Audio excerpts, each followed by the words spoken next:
Texas Festival of African and African Diasporic Literature. In the name of Susan Arndt, I welcome you back, and today we start with a keynote lecture of Gabeba Baderoon. South African scholar Gabeba Baderoon is currently assistant professor of women's studies and African American studies at Penn State University in Pennsylvania. Her research interests are diverse and cover images of race, gender, Islam, and sexuality in Africa, and she writes broadly on literature, media, popular culture, and art. In her PhD at the University of Cape Town, she analyzed representations of Islam in South Africa from the period of slavery in the 17th century to the present. But Gabeba Baderoon is also a poet and received, for example, the Daimler Chrysler Award for South African Poetry in 2005, among other awards.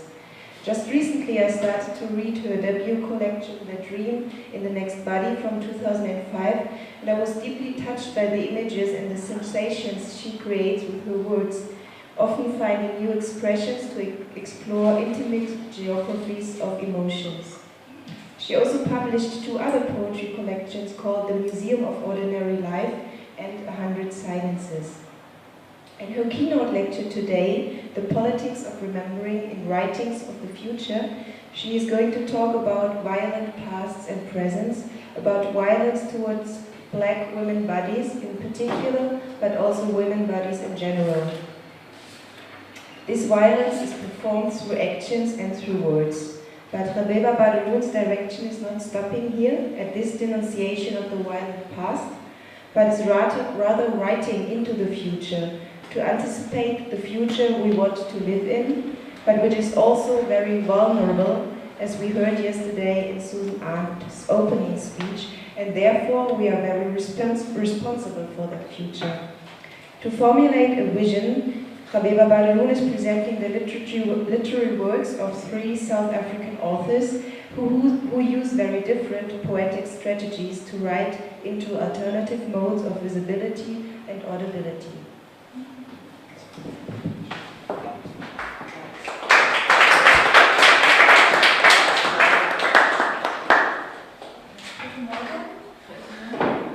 Thank you very much, Marie, for a very gracious introduction.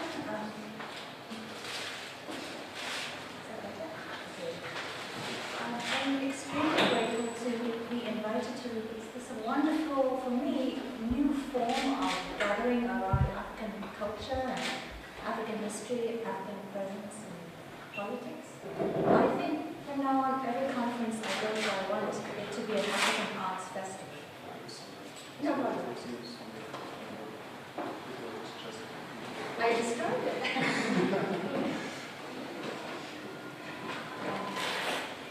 So I want to thank very much the Institute for African Studies here at Baderoon, and my friend Henry, who has been my editor, and she's very strict, but also a very gracious and lovely friend for me.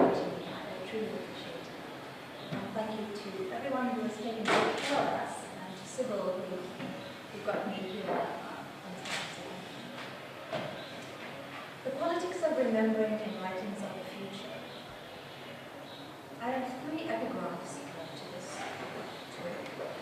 The first is from Frederick Jameson, the scholar and philosopher and theorist from the United States, who famously has written about the political unconscious and postmodernism. He said very memorably in 1981, history is what hurts. And I want to quote also something that Nadine just said, which is a title of a book recently published in South Africa about homophobic violence in South Africa.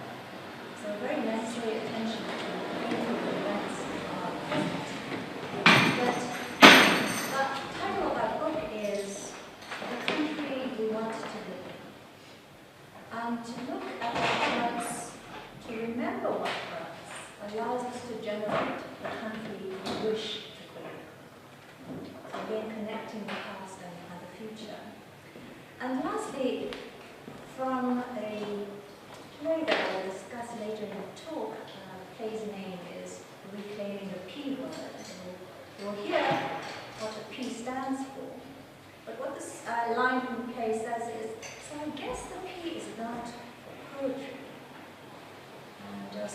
3 epigraphs. And as you can tell already from these quotations, the strands from yesterday's presentation and round table discussion and keynote are very evident for me in thinking about the role of literature in providing a political and imaginative space for both addressing those parts of our histories that cannot be accommodated in the conventional archive, but also for providing the imaginative and the mobile energies that allow us to make that new world, the new world that cannot yet be because it has not been recognized in the past. And what might literature offer? I think for those of us who are in interdisciplinary departments, often we have either an unconscious or conscious need to address that question. We are among high-status disciplines such as history, sociology, anthropology, political science, and often if you're thinking about very traumatic pasts and urgent realities of the present, you sometimes have to justify why literature has a space. And I think in talking about these particular texts that I discussed today, it is precisely to demonstrate how powerful the tools of literature might be without claiming to emulate these other disciplines. So what will I talk about in this lecture? Again, picking up a strand from yesterday's discussion, I want to talk about the primal theme for understanding the codes of race, gender and sexuality in South Africa, and that primal theme is the colonial period. As Puma was outlining for us yesterday, South Africa's original moment is often seen as lying in the period 1948 to 1994. But that period cannot be understood without looking at the colonial period that preceded it, and looking at colonial period not only as a precedent for apartheid, but as its own intellectual and political and creative challenge in itself. So I will look particularly at slavery and at the legacy of that colonial period. So in recent years, South African literary genres have revealed many innovative attempts to name subjectivities and experiences that have been erased by the legacies of colonial violence, and particularly its legacy of sexual violence. And what this lecture does in order to address that erasure is to look at poetic texts that themselves trace a shift away from realistic representations of that physical and symbolic violence to which particularly black women's bodies have been subjected, and as a result of which they continue to be subjected. What these texts do in deliberately using poetic strategies and registers is to argue that an emphasis on the realistic depiction of violence can unwittingly re-inscribe those invasive acts and their representations. And instead, they use a poetic register to write black women's bodies into alternative forms of visibility. And through a complex interplay, both of silence, so not necessarily only foregrounding the claim to voice, but to claim silence also, and the reclamation of an existing visibility, these texts unflinchingly confront the legacies and the forms of colonial violence in South Africa, while also conveying new understandings of their histories and the languages that have enabled them. So poetic language provides a powerful means of naming these ubiquitous but naturalized and invisible forms of violence, and also offers regenerative ways of configuring the resilience and the authority and the pleasures of those who are usually inscribed only through dominant subjects' desires. So this talk therefore probes the intimations of histories and futures that are found in these new poetic registers.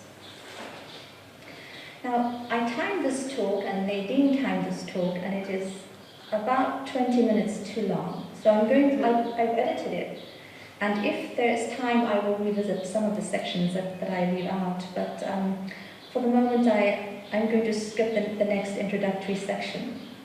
What I will say is, there has been a profound problem of silence about the colonial legacy of sexual violence in South Africa. And it is only in the last 15 years that historical scholarship, and importantly for those of us in this room, literary and creative genres have addressed that problem of silence.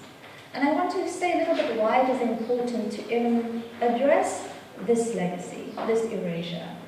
And there are certain very evident justifications. For instance, as my historian friend Yvette Christianse points out, while the South African originary moment is assumed to lie in apartheid, and particularly in the forms of industrialized violence of the late 19th century that led to the forms of labor and social and gendered organizations that we came to know in apartheid, that period was preceded by 200 years of colonial occupation of the country before the late 19th century.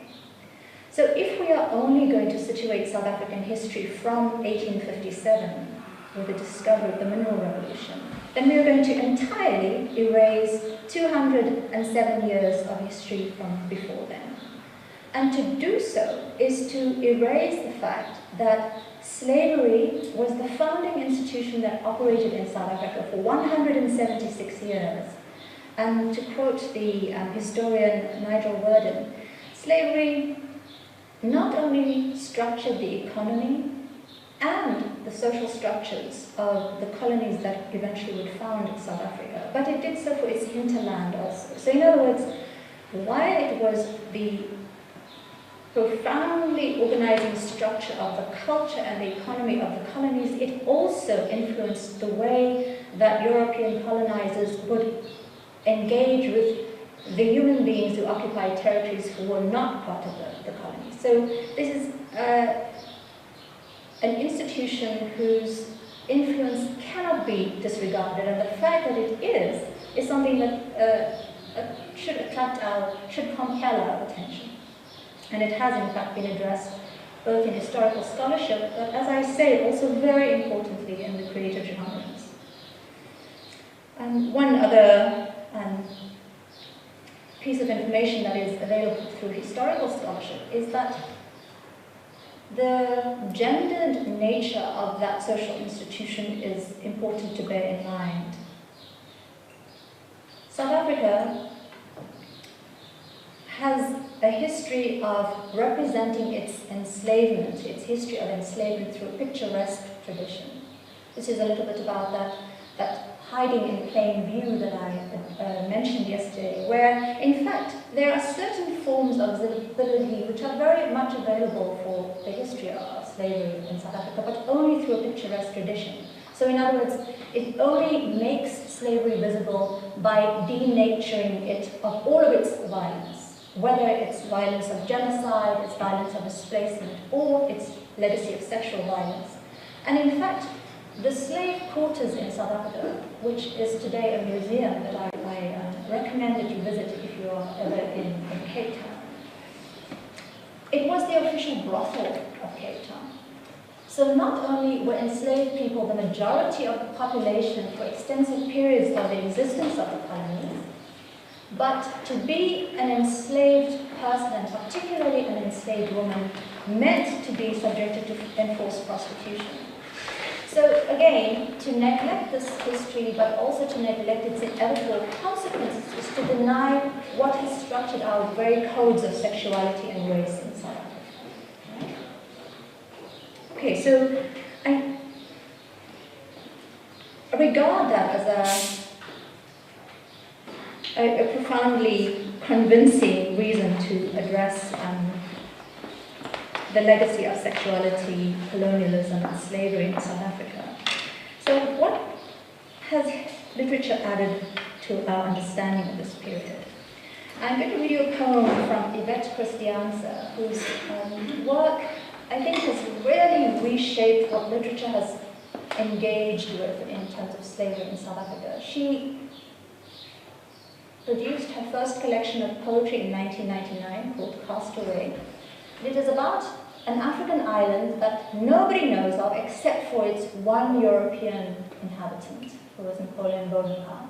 The island, of course, we know as St. Helena. It's off the west coast of Africa. It is in the South Atlantic, and today it is the British possession. It is known only because of its distance from Europe, and that is why it was a place of exile. This is where Napoleon died. But it has another history, and that is the history of slavery. And what Christianza does in this collection is to write an autobiography of the island by envisioning, yes, the words of Napoleon Bonaparte, yes, the words of the first inhabitant of a previously uninhabited Atlantic island, but also of her grandmother, who was the grandchild of slaves on the island. And so she writes back to the absence of this island, which is only known for its distance and its European connections. And in that collection, which is about this legacy of slavery, she includes the following poem. And I'm going to read it almost in full, but I want to explain a word there that occurs. It's a word that is very famously connected to South Africa, but I think mostly misunderstood. The word is coloured. Now, the word coloured has in fact been itself the object of scholarship by a colleague of Pumla's and mine named Dimitri Erasmus, who is also at the University of Witwatersrand. And I really recommend that you engage with that scholarship. I will say very briefly that the term coloured arose in the immediate post-emancipation period in South Africa. And in fact, it was the word to speak about formerly enslaved people and free blacks. This is the term for non-enslaved black people at the Cape. And so it became a word that was a portmanteau word that later became racialized under apartheid, but it emerges from slavery. Right? So this is the history to which the word alludes in this poem. The poem is called Sunday School. Tell me that old story, the one about the girl in the schoolyard, the coloured girl who was surrounded by boys. And were they coloured boys or white when they found her? I can't remember. Or were they just men there in the late schoolyard where she ran? Men with their bodies erect and driven to the point of no return, so hard they broke glass as they passed. And when they had finished, they had one last joke with a Coke bottle. Or was it a broken broom handle? Do you remember that story? It has been running between my legs like blood for years. My legs are brown. I keep them covered. I think of her and how it must have been giving birth to broken things. The contemporary gendered consequences for men and women in South Africa, both black and white, of the founding system of sexual license to enslaved and indigenous women's bodies in the slaveholding society of the Cape are shatteringly conveyed in the poem Sunday School. The poem reminds us that the commonplace sexual violations of coloured girls is a shockingly old story. And in fact, that sexual violence was at the core of the slaveholding society of the Cape, evident in the unprecedented, and there have been studies about this, the unprecedented racial heterogeneity of the colony, and the continuing epidemic levels of sexual violence in contemporary South Africa, which unfortunately is met by a combination of silence and denigration about sexual violation of black women. Sunday School addresses this legacy and shows how it transforms black women's bodies into disposable and meaningless objects, to quote the poem, as flat as piss. For the men who raped the girl in the poem, race and Christianity prove no impediment to murderous violation. Whether the men are coloured or white does not matter. Being men, or just men, as the poem says, means that they have been schooled to despise the kind of body labelled coloured girl. They have learned that such a body is available for violation with impunity, that there are no boundaries to the degradation that can be visited on it, and that a schoolyard and a churchyard can be spaces in which such a body can be recognized as violable. For them, the performance of that kind of manhood occurs through stories of colored girls' bodies, to quote the poem, that confirm that such women are available for abuse. And the poem suggests that through old stories, men receive and give one another the rights to such bodies across generations and racial boundaries. So where does this heritage that is passed along through these stories come from? I've already alluded to the fact that Castaway tells its untold story of slavery by including this poem, and therefore writes from the history that hurts into the present. But the last word, the last line of the poem speaks about giving birth, and hence also writes into the future. As a consequence of this sexual legacy of colonialism and slavery, black female bodies in South Africa have been subjected to hypervisibility, to use a phrase from Pumla Kwala's book, What is Slavery to Me, or heightened levels of surveillance that have, and yet the women have simultaneously been blamed for the sexual violence to which they have faced through the label of licentiousness, which renders invisible the systematic nature of the brutality that they face. Symbolizing the collective nature of such violence, blood runs through the legs of the speaker in empathy with a nameless woman, who is called a girl in this poem. The girl's fate also threatens the speaker with impending violence and causes her to keep her brown legs covered, because of course it is the women whose brown legs are always open that are the cause of their own violation. However, the speaker's insistent recounting of that old story also forms a counter-history, a protective education that she can offer to others, both men and women, in order to write a different history than the shockingly old and easily overlooked old story of sexual violence. So that old story tries to empty out the woman like a Coke bottle and make her suffering a joke, a meaningless joke. In that narrative, she is a hunted figure surrounded in the schoolyard. Yet the speaker insists on remembering her. She thinks of her and invites the reader to remember, asking if she has heard this story, the story of a particular woman, a woman not obscured by the tired familiarity of the old story of colored bodies. The woman whose body is an anonymous occasion of violence also gives birth to a story. It is a birth of broken things, but the poem insists that she is not solely the story of the men's violence. She says, the speaker, that the rape of this young woman in a schoolyard and on a Sunday by men who had probably just listened to a good preaching will not be forgotten as inevitable and ordinary. Instead, she reshapes the story to create a form of solace, but also to envision the possibility of a new future and a different birth.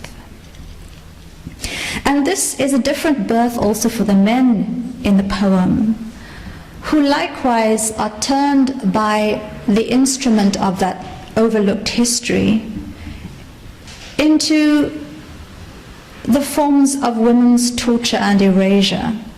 And inevitably such sexual violence rebounds on men too, as recent South African literary and performances have shown, such as The Quiet Violence of Dreams by K. Selodeka and Foreplay by Paul Grootboom. The story of nameless women's fates is also a story of men trapped in a pattern of required violence, which drives them to the point of no return. So that according to a script inherited from the colonial period, they too are caught in the cycle of hunting some women and retreating to others. To quote the poem, going softly back to their mothers and sisters, their wives and their daughters. And the reverberating effects of such sexual violence are the reason to attend to the confluence of slavery and sexuality. I'm going to skip a section. Sadly, it is a section which I think contains some really interesting work by contemporary literary feminists, such as Meg Samuelson in her book Remembering the Nation, Dismembering Women, Stories of the South African Transition.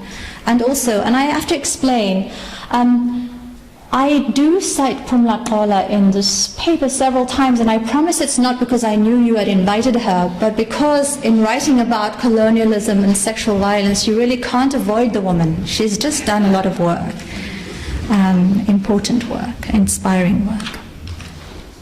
Okay, I mentioned that the three texts that I discuss participate in a binary movement in recent literary work.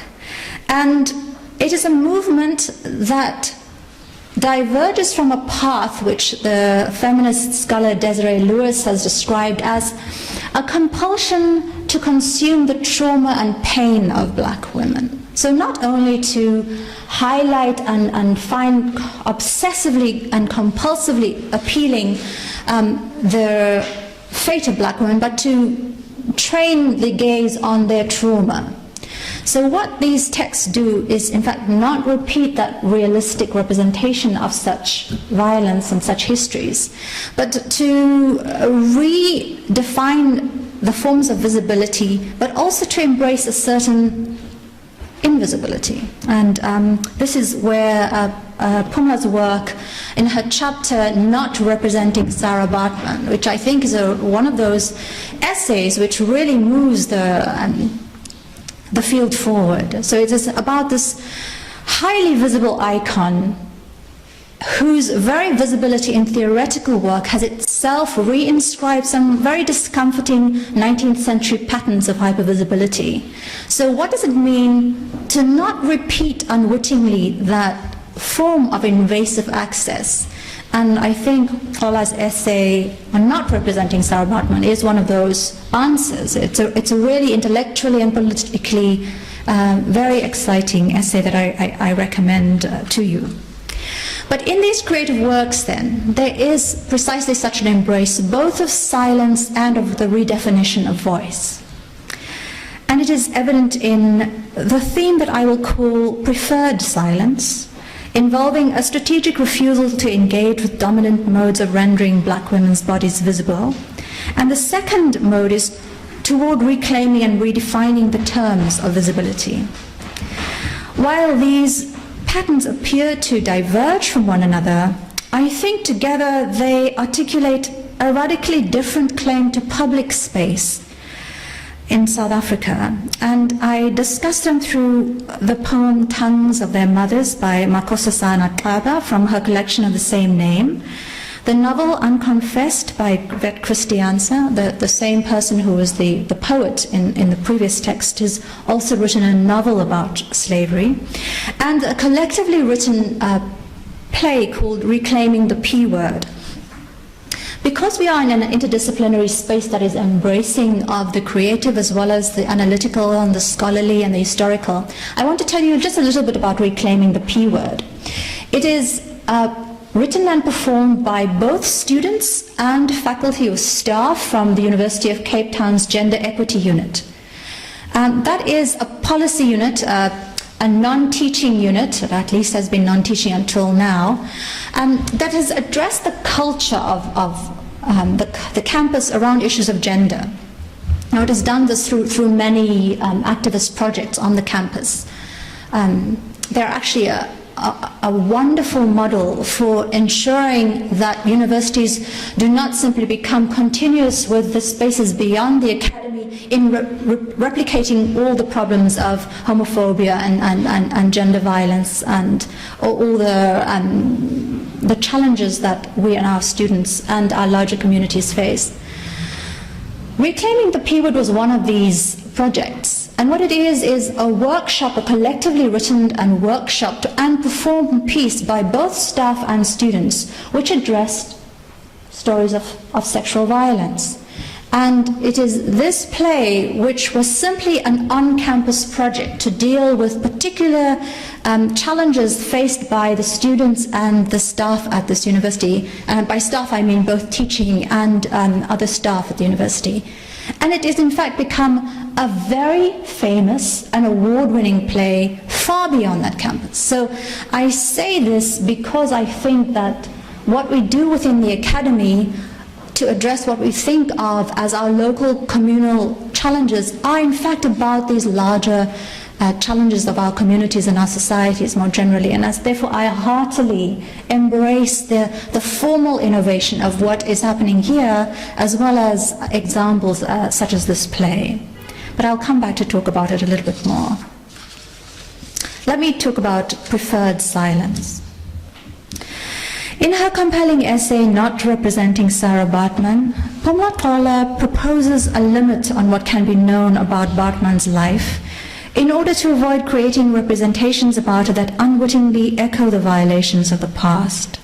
She writes that Baartman, like all of us, is ultimately unknowable, and that to accept this unknowability is a way to accept her full humanity. Now, there have been other strategies through which to reclaim her humanity. We know, of course, to remove her, first of all, from public display.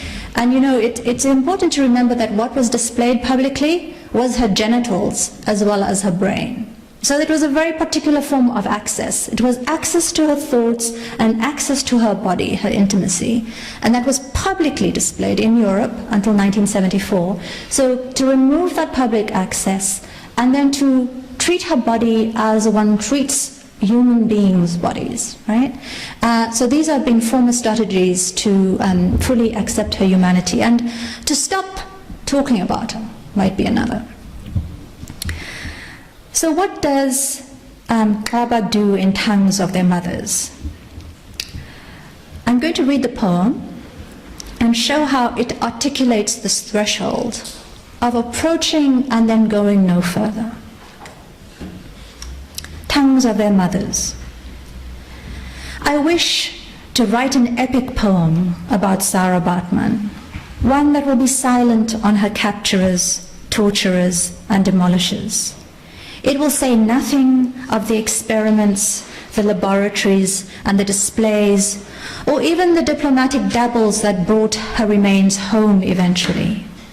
This poem will sing of the Gamtoos Valley holding imprints of her baby steps. It will contain rhymes of the games she played as a child. Stanzas will have names of her friends, her family, her community. It will borrow from every single poem ever written about her, conjuring up her wholeness, her voice, dreams, emotions, and thoughts. This is from the 2008 poem.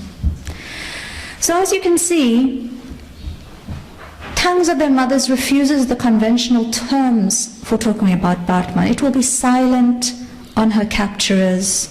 It will say nothing about the suffering they caused her. The insight conveyed in these lines is that simply to reproduce testimony about her capture and torture reduces Baartman's life once again to acts of erasure, and in effect threaten to erase her again. So instead of focusing on violation, the poem creates new parameters for calling her into visibility. The speaker juxtaposes the genre of the epic poem, often used to invoke nationalist and masculinist heroes, with a wish to write, thus articulating a desire that will be neither nationalist nor completely fulfilled. However, the poem's tone, its restraint, is not hesitant. It announces that its incompleteness is a preferred silence. It is intentional and strategic. So it pauses before the imperative to follow those who have captured Bartman through language, and instead emphasizes the wholeness and inviolability of the figure it invokes. Through an epic poem, the woman whose figure came to symbolize ontological shame for all black women becomes instead the founder of new lineages for women. Through an epic poem composed of every poem ever written about her, Gabeba names Bartman as the first woman in a series of heroic women known until now only by their relation to men, whom she presents instead in their wholeness.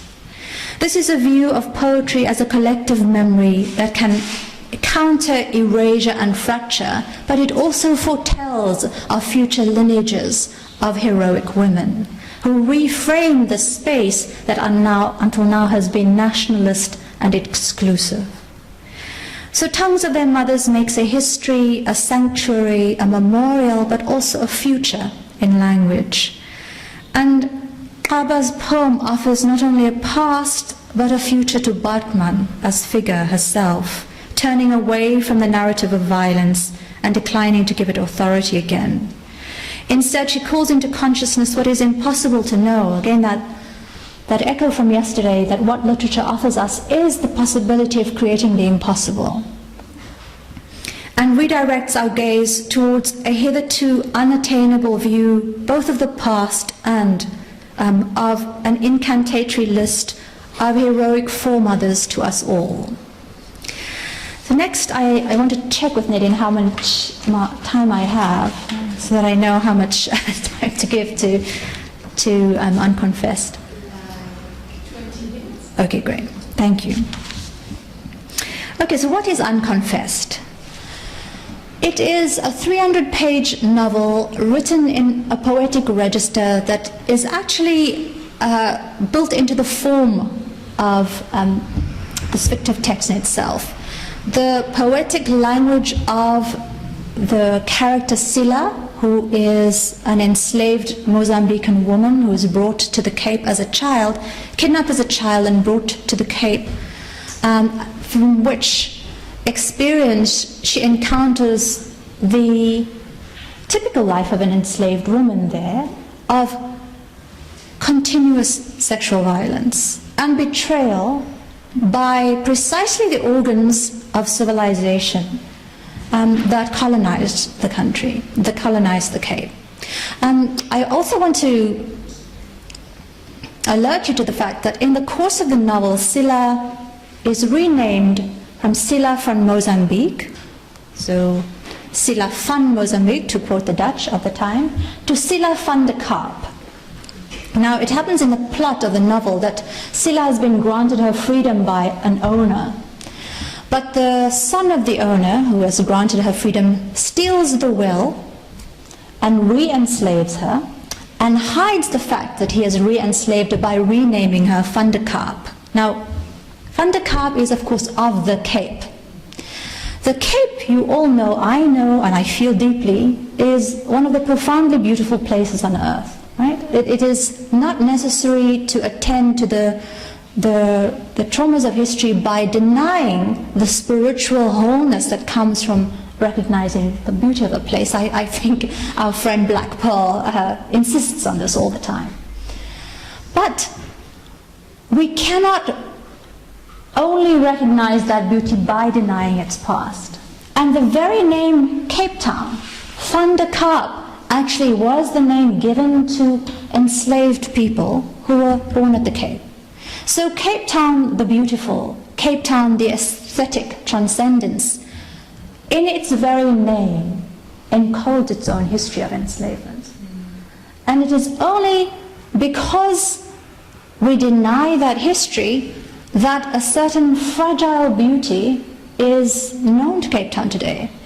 I think a more holistic attention to the meaning of that name and of that history might make that beauty a more fundamental and less fragile. This at least is the lesson I gain from these texts. So Sila van de Kaap. When the novel opens in 1823, Sila has been imprisoned by the colonial authorities for the murder of her son, Baro. So she is known, to quote the novel, as Sila van den Kaap, slave woman of Jacobus Stephanus van der Walt of Plettenberg Bay in the district of George. A woman moved from master to master, farm to farm, from prison to prison. A woman fit only for hanging. A child murderer. The fact that Sila has killed her child seems to consign her to the trope of the monstrous black mother. However, you will not be surprised that the novel recounts that after Baro has revealed that the slave owner is the father of Baro to the broader family and the neighbors of the slave owner, he is grievously injured by this man. And after this occurrence, Sila chooses to end Baro's life rather than to allow him to continue to live as a slave. The title of the novel is Unconfessed. And this refers to the fact that in her trial for the murder of her child, Sila refuses to say anything in her own defense. She says, in fact, nothing. The character is based on the life of an actual person, a woman who is written about in the archives of Cape slavery and who herself said only one word which is recorded in those archives, and the word is hartseer, heart sore. That is the only word she uttered during her trial. And what Christianse does from this one word is to write 300 pages of testimony, which is otherwise impossible to recover from the archives. But the testimony is not spoken ever to the authorities. It is spoken to the readers of the future, that is hopefully us and those to come, because she refuses to confess to the secular authorities or to the religious authorities, which offer the only possibility of voice within the enslavement, the system of enslavement. So she declines this. She gives them only her silence. The novel is remarkable for many things. It contests this aestheticization of the Cape, which is achievable only by denying its slave history. But it also gives her a history before enslavement. So it gives her a history in Mozambique. It gives her a middle passage. So the ocean, the Indian Ocean from Mozambique to the Cape becomes the ocean of middle passage, which is very important, once again, to correct the overbalance of attention in scholarship on slavery, which has turned away from the Indian Ocean and its own several hundred years of slave memory and history itself.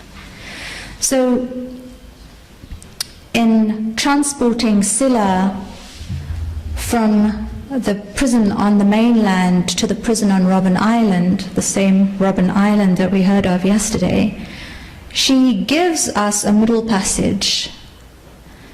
And in a scene where she's crossing the water, Sila narrates that, sometimes I set myself the task of staring at the ships, and some days I make my eyes reach far, far further still, and I tell you, I see the anchors splash into the water off that coast, there, on that Cape of Tears, Cape of Death, Cape of Struggles. So entirely renaming that aestheticized space then to insist on this history which otherwise is obscured. And the novel notes the cruelty of the aestheticizing discourse through the words of a visitor to the prison island. It is such a shame that such wretched creatures should be in such a place of beauty, she says. And yet, watching the city of Cape Town from Robben Island, Sila is watching it from the two exemplary institutions that have founded it, the institution of slavery and the institution of the prison, of course. Now, in a revealing scene soon after the novel opens, a new warden visits the prison where Sila is imprisoned. And he says the following: "What have you to say for yourself? He demanded. What did you for yourself to say? His accent was so stupid. She lay back and laughed, drawing her skirt up. This was how they liked it, filthy and stinking. The Naimechi was here. Yes, he should know who and what this place has made of her in all these years. So that abrupt gesture with which the novel opens, the lifting of the skirts, is because Sila assumes that this prison warden is here for the same reason as all the others have come, where not only in the slave lodge but also in the prisons, the women are subjected to enforced prostitution.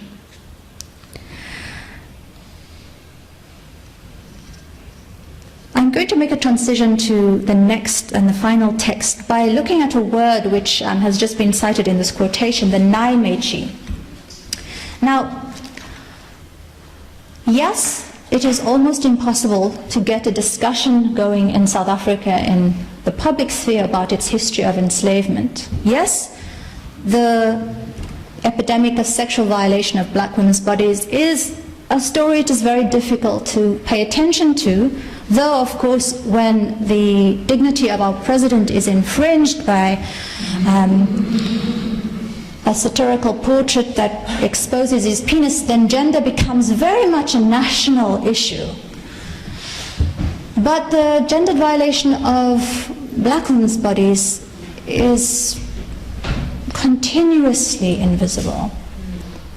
But there is something that is very visible about black women's bodies, and that is the litany of curse words that are used every day in South Africa in every way, from nai to puss to moor, that actually, in fact, replicate the museum display of black women's genitals by constantly exhorting these intimacies into public while denying the reason that the words that we use to denigrate one another, men and women, are based on black women's bodies, right? And particularly on black women's intimate spaces. So the Afrikaans word poes denotes, its literal meaning is vagina in Afrikaans. And it comes from a long history. You'll find it in English, in Dutch, in German. It's about the word cat. And there is a long etymological translation of the soft, fuzzy animal of domesticity becoming a connotation of vagina, becoming a denotation of vagina, and then in South Africa particularly becoming a very common word of denigration. But it is largely used for women, but in fact it's very mobile in its applicability to gender. So you can certainly use it toward men as well, if you want to humiliate them and open them for violence, right? It is a word that licenses violence. So it occurs ubiquitously in South Africa as a swear word, and it is also the word that is alluded to in the title, Reclaiming the P Word. So I'm going to go on to this next. Although I want to end with a quotation from Unconfessed, where at the end of the novel, having recounted this history of perpetual violation, sexual violation, which was the reality for enslaved women, and the historian Gerda Lerner says, by definition, enslavement meant sexual violation for women. So this is not a literary scholar, a gender studies scholar. This is a historian who's saying, actually, enslavement meant sexual enslavement for women slaves. But after recounting this history, toward the end of the novel, Sila finds a form of solace and wholeness through a love with a fellow woman prisoner named Lace. And it is a love and a solace that is achieved through invisibility, because it is achieved through the languages that Lace and Sila insist on speaking from their lives before slavery. So it is languages that are not understood by the prison guards. It is through a sexual love that the prison guards cannot see. It is invisible to them. And lastly, it is through the vision of the future that Scylla and Lace make for one another. And after Lace dies, Scylla envisages Robben Island in a new way, seeded with the names of everyone she has lost. Scylla becomes language itself,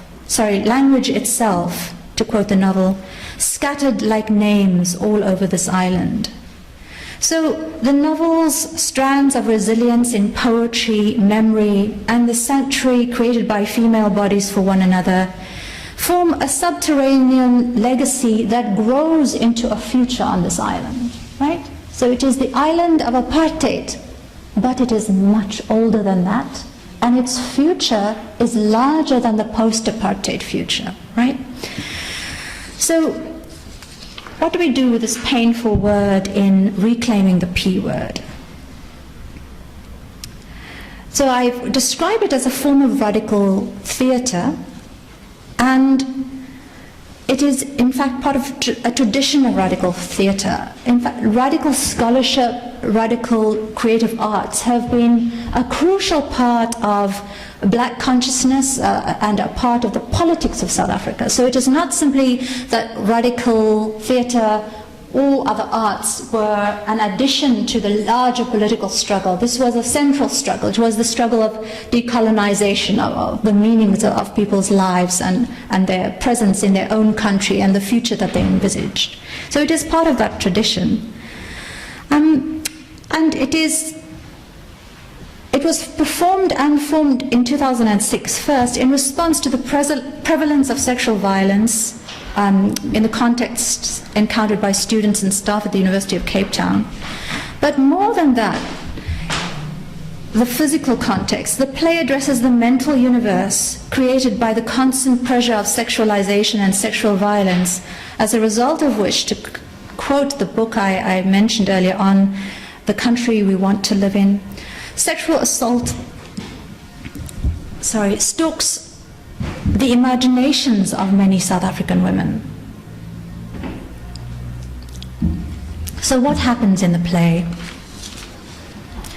Mary Hames, the director of the play, wrote in her essay, Reclaiming the P Word, a reflection on an original feminist drama, that the use of the P word in the title alludes to the fact that the use of the word regulates black women's access to public space, regulates women's access to public space in South Africa through its connotations of violence and threat.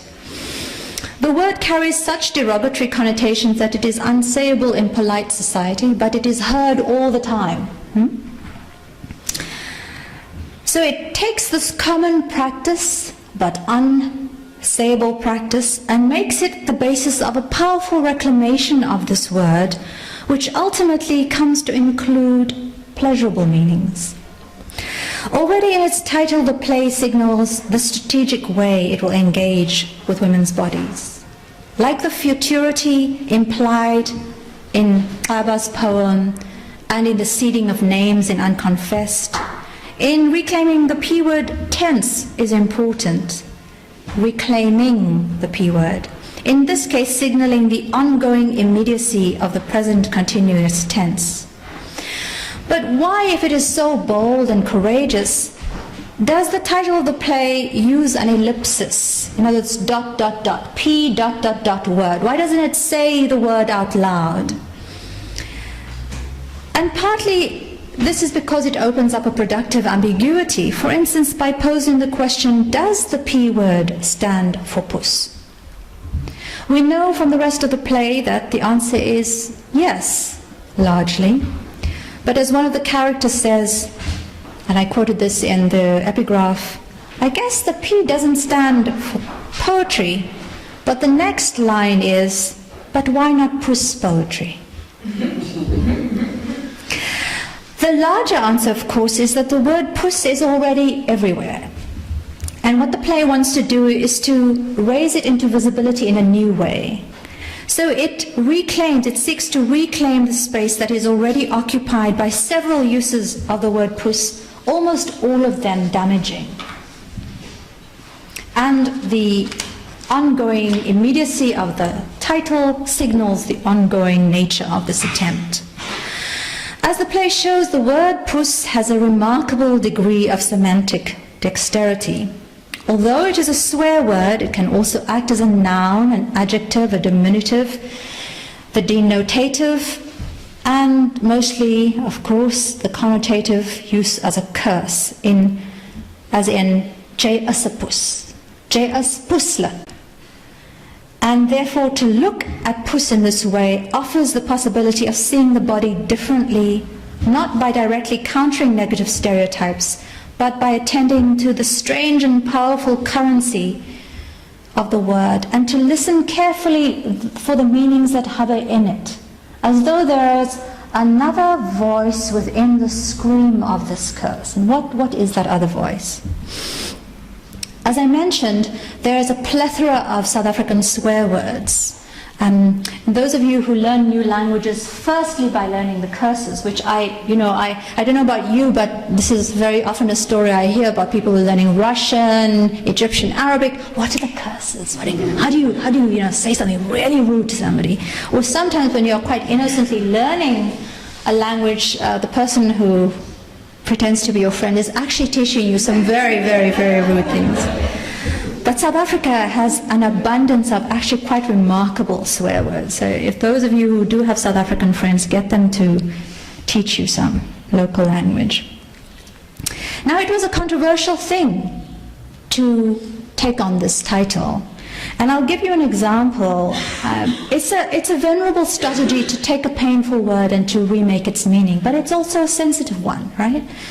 And so there was a pride march. I know you in Europe also have them, the gay pride marches. And one of the pride marches in Cape Town was titled Your Master Pride. Now, your master puss is the most common use of the word puss, right? So Your Master Pride was a deliberate attempt to reframe gay pride away from its bourgeois, white, upper middle class history to be more inclusive. But it was a very sensitive matter because it was also at the same time bringing into visibility this word about precisely the people who could never be part of gay pride. Right? So, in fact, one of the members of Gay Pride, who was a black man, resigned from the committee in protest. Right? But Mary Haim says she doesn't believe in this strategy. She wants to engage with painful words. So Mary Haim says she advocates a politics of engagement and transgression in which naming, renaming, and reclaiming, and the appropriation of names like queer, moffy, dyke, faggot, stabani, which are very painful, are themselves part of a broader political debate that cannot be limited by gender, ethnicity, class, or sexual orientation. 5 minutes, okay. So this act of reclamation then is exemplified in a startling moment in the climactic scene, the last scene of reclaiming the P word. And in a performance I attended in Observatory in Cape Town in August 2010, when I heard the scene, I didn't know. It was in a church. I'm sitting where you are sitting now, and somebody came from the side door and said this line. And at first I didn't know if it was part of the play or just somebody coming in from the street shouting at one of the audience members, which is a very common occurrence, right? So this is the scene. Yo, master puss! Does it grab your attention? Or are you one of those who pretends you didn't hear it? Yo, master puss! On the street, in the township, oh, and let's not forget the taxi. Pero else is over Cape Town. Hello, girl, Hajisam. What? Are you coming? No, yo, puss. Women, men, children, some can't even speak yet, but they all use it, your puss. You are a puss, you look like a puss, you act like a puss. I mean really, come on, listen to it, puss. Men, women, children, they all use it. One of the managers at UWC said when he was told about the name of this production, so I guess the P is not for poetry? But why not puss poetry? So in this performance, where the actress came through the audience and eventually wound her way to the front, the many inflections of the phrase were articulated, from the incipient violence to derisory laughter. And part of its humor came from the very familiarity of this, right? This, is she supposed to be saying that? Does she belong here? I mean, should we stop the play? What's going on? And it was the play, right? That very ambiguity was what we were being invited to look at. And at the beginning of the play, the audience of of mostly women and some men, were given mirrors and female condoms and invited to look differently at precisely this part of our society that was being put into public all the time and also in this space.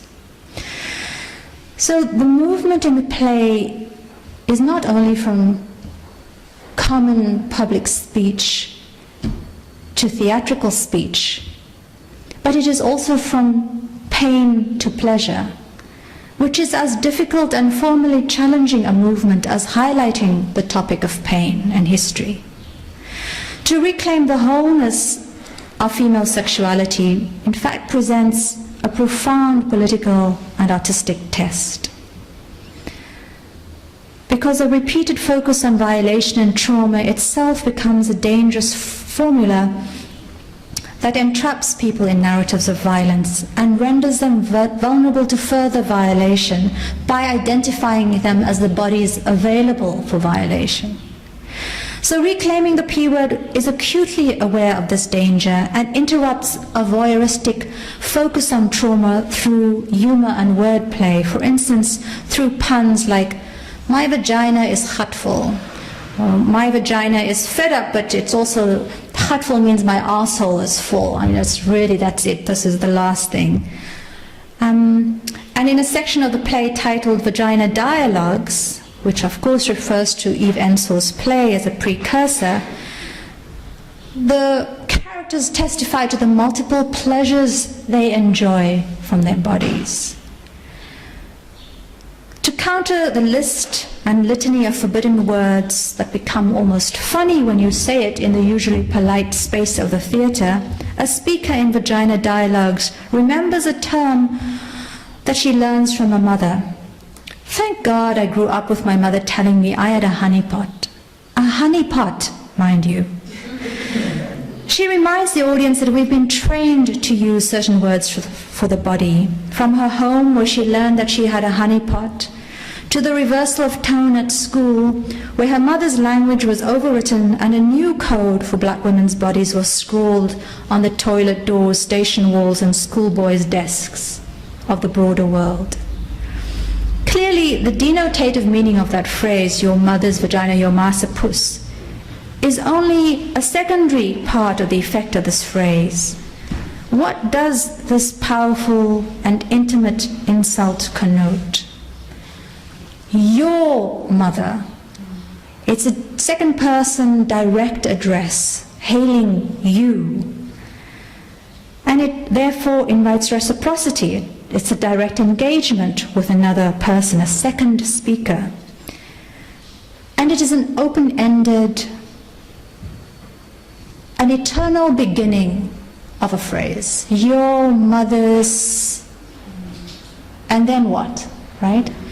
So it is an invitation, or at least so it can be interpreted, of reflecting on everyone's entry point into the world, your mother's vagina, and the history it holds and the future it foretells. The Vagina Dialogues ends with a list that becomes a tool of reclamation. My pussy, my cunt, my puss, my durs. And with this list, the speaker makes a call for pleasure, my sisters. With softly sequential alliterative plosives, the speaker arrives at a climactic reclamation. My vagina, my honeypot, has reached a stage where she's into pure, pristine, pussy-like pleasure. To say these various incarnations of the word puss out loud also means that briefly the vagina issues from the mouth.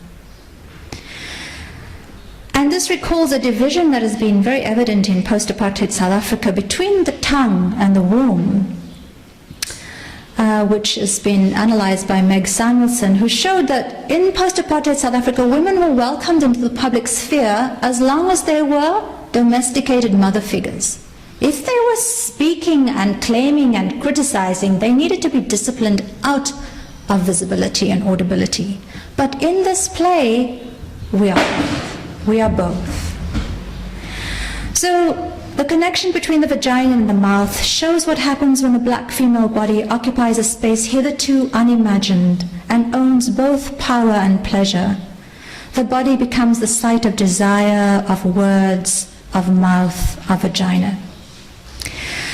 Now, I wanted to speak about these extraordinary new forms of writing because they did what scholarship could not do.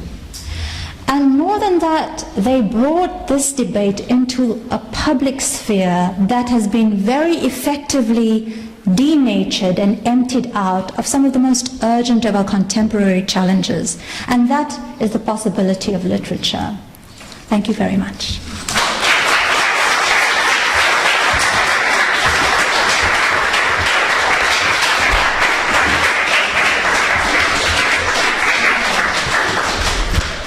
Thank you so much, Gabeba, for bringing us from violence to pleasure, even pussy-like pleasure. I think this is important to speak about. Since I'm also very happy about your talk because it's also a continuation of a conference we had in Iwaliba House last year, Tracks and Traces of Violence. We were also talking about the possibilities of memory and medialization of violence within art and literature. And since I'm not a literature person but coming from art studies, I was also constantly, your talk was also constantly reminding me of artworks I know. And so I was thinking about, for example, this possibility or this strategy of preferred silence I would found, for example, in the photographies of the South African photographer Joe Radcliffe, who is not also not showing the violence but what was left behind and showing the traces of violence.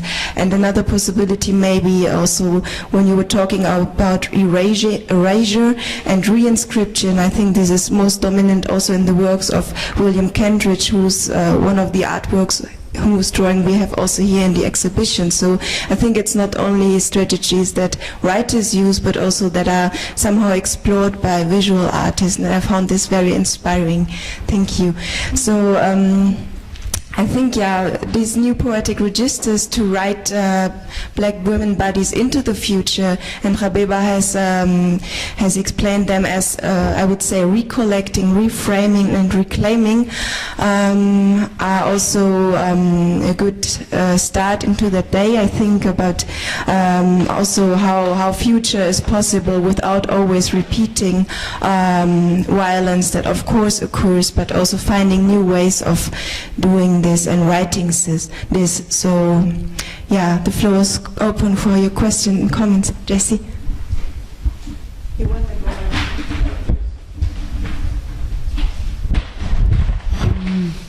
Thank you, Gabeba, for such a in-depth look. I think listening to you, I just felt, I think I chose the right profession, because there are times when you regret being an academic, but I think the way you flowed into the text, theoretical application, that was very good.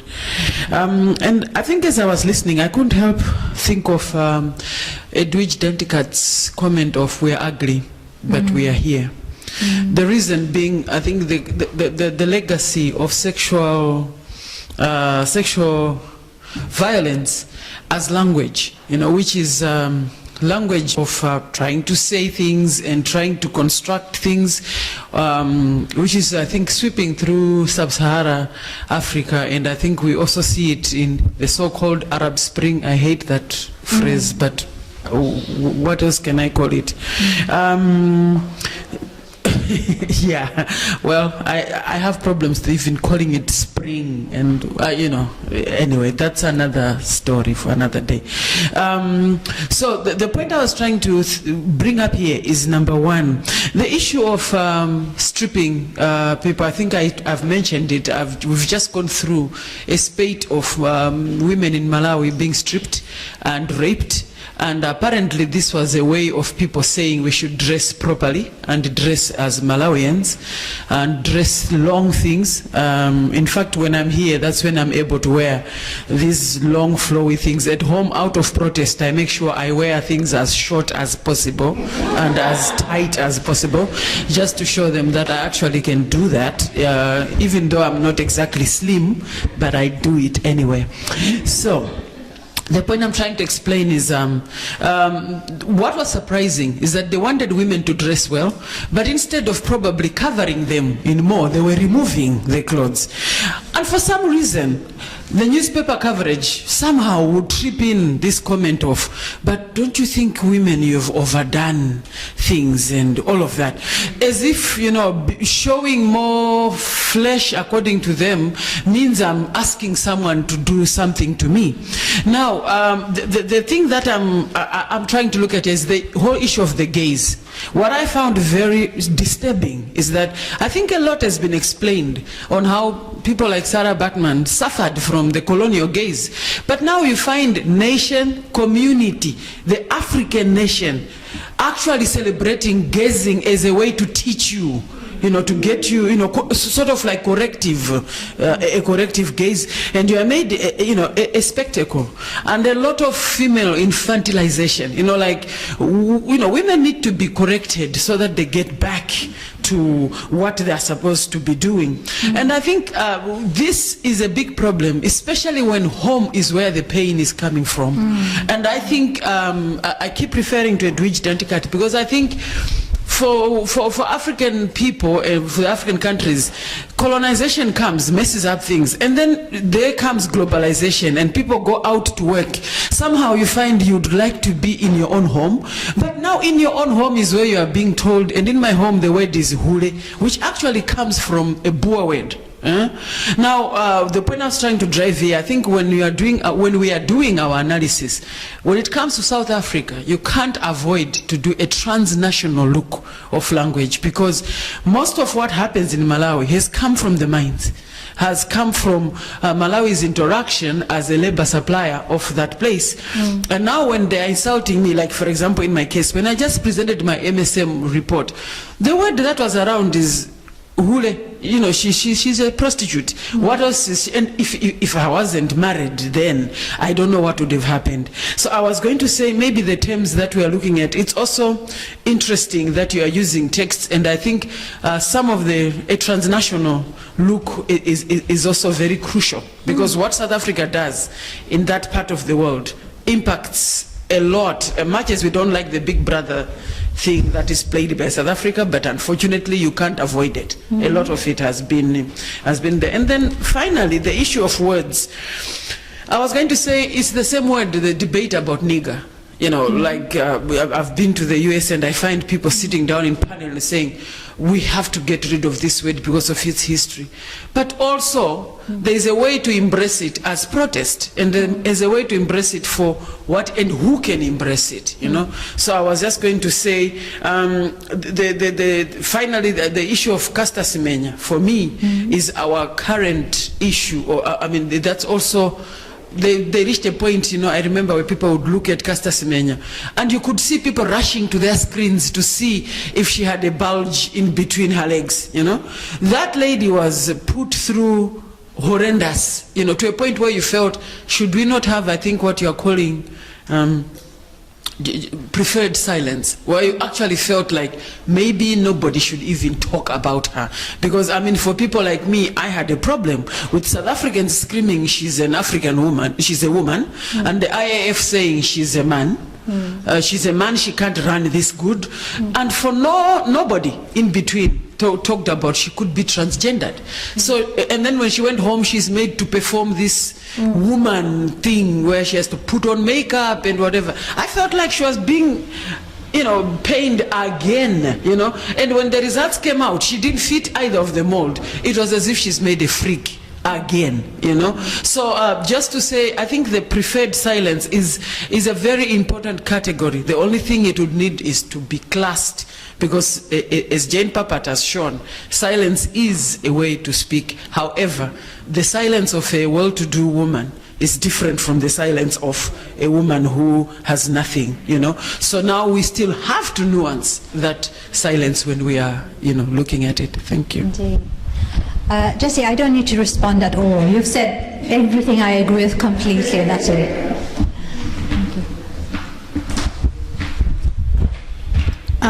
Well, speaking after JC, wow. And I mean, I'm just listening to, I want to talk a little bit about what you were saying, Gabeba, about reclaiming the P word, but I was struck listening to JC when she said the word for prostitute and out of control women and promiscuous women and women, all of those things is in Malawi Zure, because of course the only way you can say that in Xhosa as well is to say Ure. So Ure does not have a synonym, and so I mean, part of what you're saying about those, which of course technically comes from Ur, right? But only technically, because it doesn't, to be a Ur and to be a Ure aren't quite the same thing, which I think is part of what you were saying about the ellipsis in reclaiming the P word, because I think also part of what it forces, invites maybe us to think about is both what Bus means and what Bus cannot mean. I mean, I was trying to imagine and listening to you whether, I was trying to imagine whether it is conceivable that it is conceivable to think about every woman's vagina as a Bus. And I found myself resisting it, not because I found myself something in me kind of resisting and thinking, no, well, it isn't, it doesn't just mean, of course it doesn't just mean pussy. As problematic and as loaded and all that is, and even though of course it gets thrown around in certain parts of the country, in the Western Cape, but also increasingly is taking on a bizarre, mock, comedic presence in a lot of literature produced, or a lot of public commentary produced by South African white men, as part of, this is part of what's charming about Cape Town. But of course, Bus is not charming at all. And it's interesting that, who's kind of incorporating into that. But I was thinking, well, if not everybody, if it is a wounding that references the sexuality and the sexual violation and the sexualized violation of black women, it's interesting that even though we deny this at the surface level, so it's part of what makes it quaint, it's just a swear word, right? It's not, but as you showed, of course, it always has this haunting. And it was interesting to me that while you can say you must Bus to anybody, technically, not everybody's ma has a Bus. Right? And so the assumption, even as the performance, even though the performance is that it just means pussy, it just means vagina, it just means cunt, right? It means all of those things, but always means much more than and I wonder whether part of what is so wonderful about this play and disturbing about this play in productive ways is the way in which you cannot watch Reclaiming the P Word and not think about the intertextuality and so on and whatever vagina monologues, but you also cannot watch it without thinking about black women's relationships to their own bodies and the criminalization and demonization, not just of these pasts of wounding, but contemporary refusals to fit into, so I mean kind of curative rapes, corrective rapes, and so on. I mean, I don't know whether that's a question or a comment, but it's just, do with it as what you will. as with yesterday and with Jessie and your comment, I feel I'm just learning, right? I'm learning more. But yeah, when I circulated this paper, I received a comment that I think it's great and all that, but what's the connection between puss and Cape Town and slavery? This just make one more connection between them. And for me, that combination of the suppressive act of forgetting of slavery, simultaneous with the plethora of swear words that replicate the necessary sexual violation of enslaved women in our contemporary practice, seemed to me a direct connection. I didn't feel I wanted to make that further intellectual leap because it was there. But if I needed it, in her 300-page testimony of an enslaved woman's life, based on 20 years of archival research, Yvette Christianse writes about this in her novel as a report on the life of an enslaved woman on the farms. And remember, the book opens when she is in a prison in Cape Town, the city, but her life of enslavement started as a child on the farms, and she eventually was sold at several farms before arriving in the city. So she said,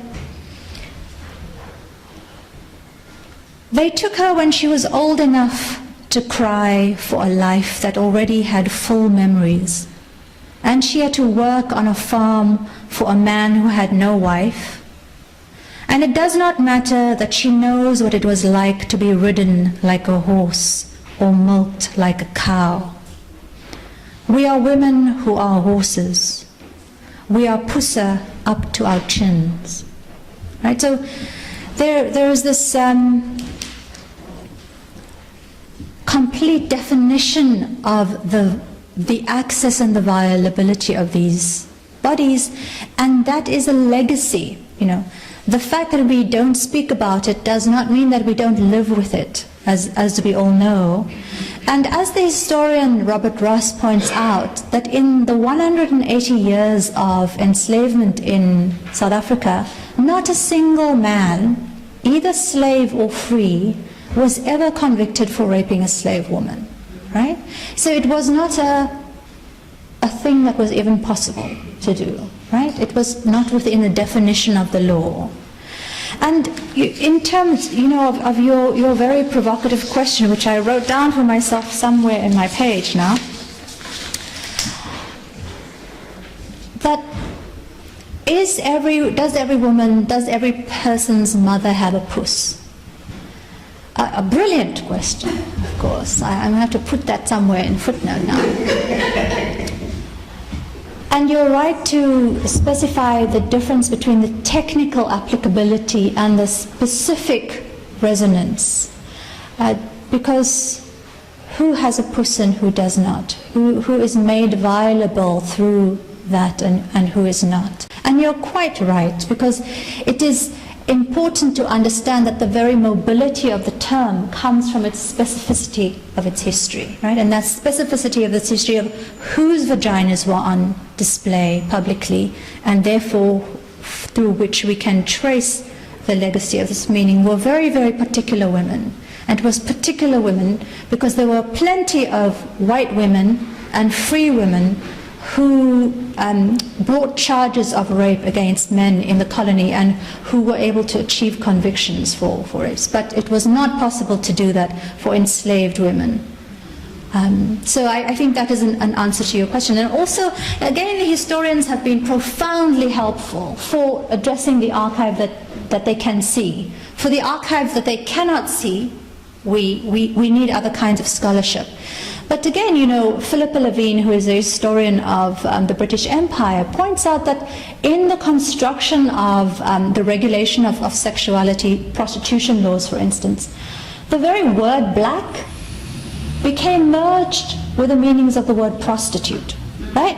So within the colonial context, the racial identity encoded sexual licentiousness and therefore encoded this violability into the meaning of being a black woman. And that is undoubtedly a part of the history of this term. So you're right, it's not... by noting that in practice, and after all that must inform our theory, in practice, puss is mobile. So it is not gendered only for women. But on the other hand, it is also practiced in very specific ways with specific outcomes, right? Specific forms of impunity are created by that word. So thank you for that, and thank you, Jessie, for, you're in my head now. Are we sure to ask questions? Oh, sure, okay. It is already challenging I try to be short. Well, Gabeba, thank you so much. This is really huge. This is wonderful. Thank you so much for bringing in so many more notions to our discussion. And I, of course, want to refer to your phrase. I really like that a lot, the preferred silence. And I think that's actually what it is. It actually adds to the claim of speaking out. It adds to the claim of fighting for our visibilities, as coming from Audre Lorde saying, your silence will not protect you. And I feel like that where we can see that it is actually basically almost the same, both of us, when we are able to step out of this Western framework of duality or this distinction, either or. So I was thinking of preferring silence while speaking. And that's basically what we have to do. And with your talk, I got reminded again, and it became much clearer for me, that we are in a constant space of negotiating what to communicate to whom, and how to position us between silence and speaking out. And of course, I think it's a huge notion of this preferring silence, not to reinforce the violence behind. I mean, we have a little bit of a discussion here and a little bit of a discourse already when it comes to visual media, but it is very interesting also where it is applied. While it is, it would be a consensus in Europe not to show, the naked dead bodies of the Holocaust over and over again 70 years later, while it is an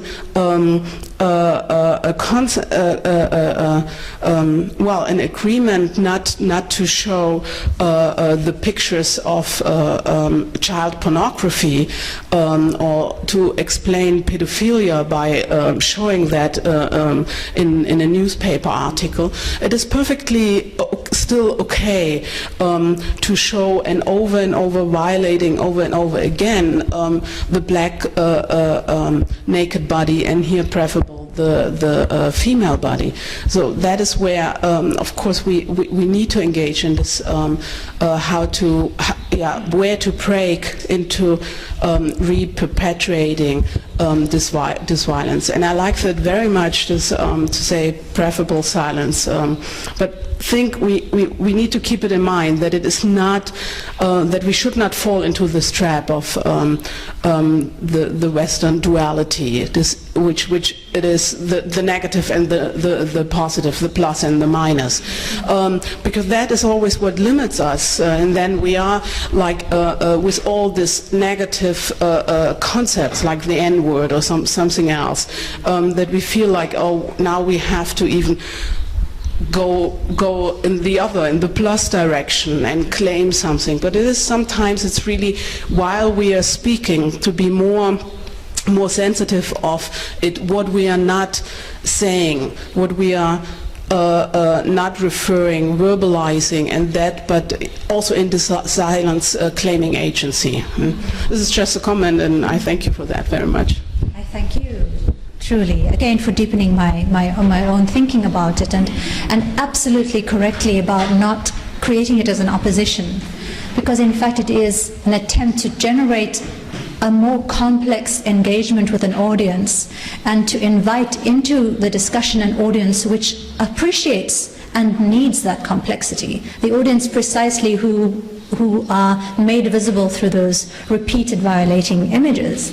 And so it is a gesture that demands of an audience a far more difficult thing than the instant consumption that appears to be available either from those erasures or the hypervisibility. So it is a difficult thing and often very delicate and very contentious, including among the audiences to whom it is, expressing that invitation. But I think difficulty is what we need, complexity is what we need, and therefore the avoidance of those dualities is indeed not only an intellectual choice, but a creative and a political one also. Thank you. Thank you very much, Gabeba.